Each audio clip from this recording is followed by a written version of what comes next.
Hello বন্ধুরা, good morning. Welcome back to my channel. সবাই কেমন আছো? আশা করছি সবাই অনেক ভালো আছো, আর আমিও ভীষণ ভালো আছি। আজ সকাল থেকে আমাদের এখানে খুব সুন্দর বৃষ্টি হচ্ছে, বেশ ভালো লাগছে। ঘুম থেকে উঠে এসে দেখি বাবা এনেছে মুরগির মাংস। বাইরে ঝমঝমিয়ে বৃষ্টি হচ্ছে দেখে মনে হচ্ছিল আজকে খিচুড়ি বানাই, কিন্তু সকালবেলা মাংস এনেছে বলে ভাবলাম যে হ্যাঁ, এই মাংসটাই রান্না করব। খিচুড়ি আজকে আর বানাবো না, অন্যদিন বানাবো। আর আমি মাকে বললাম যে আজকে মাংসটা আমি রান্না করব। আর সকাল থেকে যে বৃষ্টি শুরু হয়েছে, এই বৃষ্টি থামার নাম নেই। এখন আমি মাংস রান্না করতে চলে এসেছি। প্রথমে আলুগুলোকে ভেজে নিচ্ছি।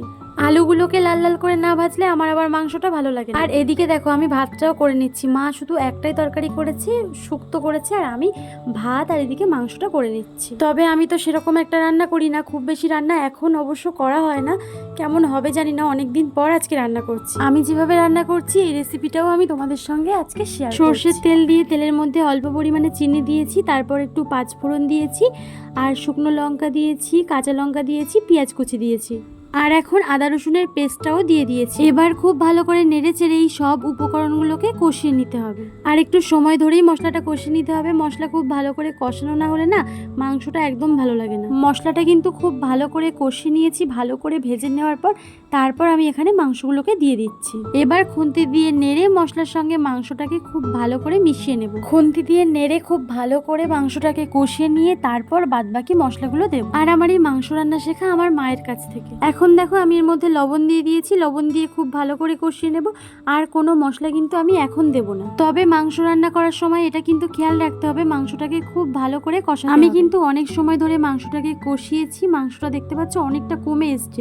এই সময় আমি মশলাগুলোকে দিচ্ছি। মশলার মধ্যে আমি এখানে নিয়েছি হলুদ গুঁড়ো, জিরে গুঁড়ো আর লঙ্কার গুঁড়ো। আর পরিমাণটা কিন্তু আমি তোমাদেরকে দেখিয়ে দিয়েছি। আর মশলার পরিমাণ রান্নাতে একদম ঠিক রাখতে হবে। মশলার পরিমাণ ঠিক থাকলে রান্না কিন্তু দারুণ হবে। আর আমাকে না কখনো মা হাতে ধরে রান্না শেখায়নি। মা রান্না করতো, ওই সব দেখেই আমি মোটামুটি শিখে নিয়েছি। আর একটা কথা কি জানো তো, আমাদের বাড়িতে সবাই খুব সুন্দর রান্না করে। আর আমার ঠাম্মা আমাদের গ্রামের খুব নামকরা রাঁধুনি ছিল। আমার ঠাম্মা এখন আমাদের মধ্যে নেই, তবে এখনো সবাই আমার ঠাম্মার সেই রান্নার নাম। আমার আবার 5 পিসি, তবে আমার ছোট পিসি 9 পিসি আর বড় পিসির হাতের রান্না খেতে আমি সব থেকে বেশি ভালো। আর আমার ছোট পিসির হাতের খাসির মাংস খেতে আমার সব থেকে বেশি ভালো লাগে।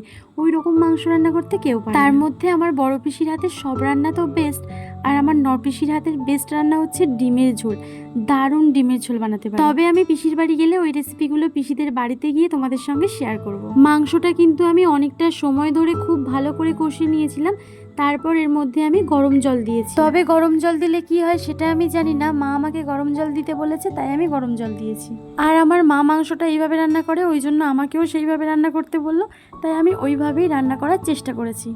লো ফ্লেমে দিয়ে ঢাকা চাপা দিয়ে 5 মিনিট ফুটিয়ে নিয়েছিলাম। তারপর এখন দিয়ে দিয়েছি গরম মশলা। আর আমাদের মাংস কিন্তু রেডি। এবার গ্যাসের ফ্লেমটা অফ করে দেবো। আর তোমরাও কিন্তু বাড়িতে এইভাবে একবার রেসিপিটা ট্রাই করে দেখবে, সত্যি অনেক সুন্দর হয়েছিল খেতে। তবে আমি নিজে রান্না করেছি বলে এরকম বলছি না, সত্যি অনেক সুন্দর হয়েছিল, সবাই বলছে। আর তোমরা বাড়িতে যখন মুরগির মাংস রান্না করবে এইভাবে রান্না করে দেখবে, সত্যি অনেক ভালো। আজকের রেসিপি ভালো লাগলে অবশ্যই ভিডিওটাকে লাইক করে দেবে, আর নতুন বন্ধু হলে সাবস্ক্রাইব করে পাশে থাকা অল নোটিফিকেশন অন করে দেবে। দেখা হবে আবার নতুন একটা রেসিপি নিয়ে। ততক্ষণের জন্য সবাই ভালো থাকবে, সুস্থ থাকবে। বাই।